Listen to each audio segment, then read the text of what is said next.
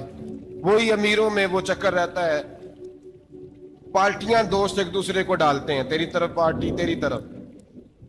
اور اسی انداز میں اب یہ عید آئے گی نا، ٹکا پارٹیاں ہوں گی جگہ جگہ. اور لوگ سوال پوچھنے لگے ابھی سے، کہتے ہیں قربانی کا کتنا گوشت گھر رکھنا جائز ہے؟ قربانی کا کتنا گوشت گھر رکھنا جائز ہے؟ سارا ہی جی ہاں، اس لیے فریزر لے لے، فریج سے نہیں کام چلے گا. سارا ہی جہاز گھر رکھنا سارا ہی جائز ہے، رکھ لیں. او خدا کے بندے، قربانی وہ بندہ دیتا ہے جو سارا سال ہی گوشت کھاتا ہے.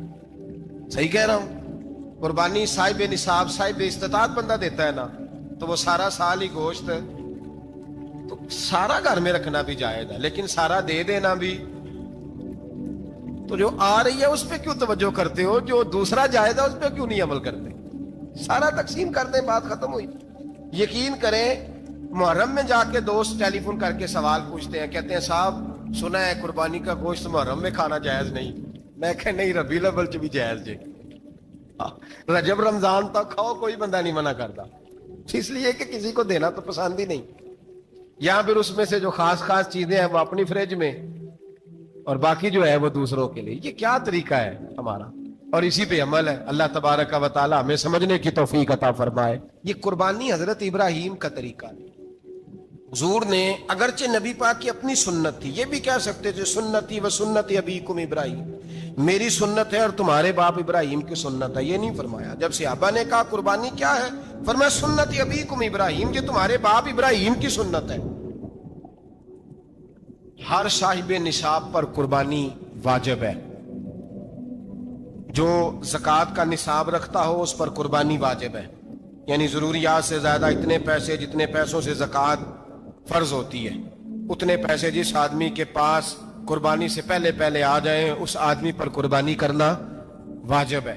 بکرا، چھترا، دمبا 1 سال کا، یا دمبا 6 مہینے کا ہو پر اتنا بڑا محسوس ہوتا ہو کہ لگے کہ 1 سال کا ہے، اس کی قربانی ہو سکتی ہے، جانور میں کوئی عیب نہیں ہونا چاہیے، اتنا کمزور نہ ہو کہ ذبح جہاں اسے کرنا ہے وہاں وہ چل کے جا نہ سکے، اتنا کمزور جانور نہ ہو، اس کے اندر بظاہر کوئی اتنا بڑا نقص نہ پایا جاتا ہو، کانا نہ ہو، لنگڑا نہ ہو، کوئی اس کی ہاتھ نہ کٹے ہوئے ہوں، ایسا نقص جو واضح ہو۔ بکرا 1 سال کا، گائے اور بھینس یہ 2 سال کی، اونٹ 5 سال کا۔ اب اس میں یہ ہے کہ ہمارے بہت سارے دوست، چونکہ ہم دیہاتی لوگ ہیں، تو پوچھتے ہیں کہ دوندا نہیں ہے تو چوگا نہیں ہے، تو یہ ہماری پنجابی کی اصطلاحات ہیں، پنجابی کی۔ شریعت اسلامیہ نے سال بتائے ہیں، یہ تو ہم نے اپنی آسانی کے لیے، یا دیہاتوں میں جو ماحول تھا اس طرح کا جانور لیں، خوبصورت جانور لیں۔ جو نصاب ہے وہ بھی میں نے آپ کو بتایا، لیکن ایک اور پہلو بھی ہے، نبی پاک صلی اللہ علیہ وسلم پہ زکوٰۃ کبھی فرض نہیں ہوئی، کبھی حضور پہ زکوٰۃ فرض نہیں ہوئی۔ نبی پاک صلی اللہ علیہ وسلم کے پاس اتنا سرمایہ کبھی اکٹھا ہوا ہی نہیں کہ زکوٰۃ فرض ہو، لیکن نبی پاک کے صحابہ فرماتے ہیں کہ مدینے کے 10 سالوں میں اللہ کے رسول نے ہر سال قربانی فرمائی ہے، ہر سال قربانی دی، اور جس سال حضور حج کرنے گئے اس سال اللہ کے نبی نے 63 اونٹ ذبح فرمائے، اور حضور صلی اللہ علیہ وسلم جب اونٹ ذبح کرنے لگتے نا تو صحابہ کہتے ہیں اونٹ خود دوڑ کے حضور کے سامنے آ کے لیٹ جاتا، اور نبی پاک اسے ذبح کرتے اور فرماتے ہیں ایک دوسرے کو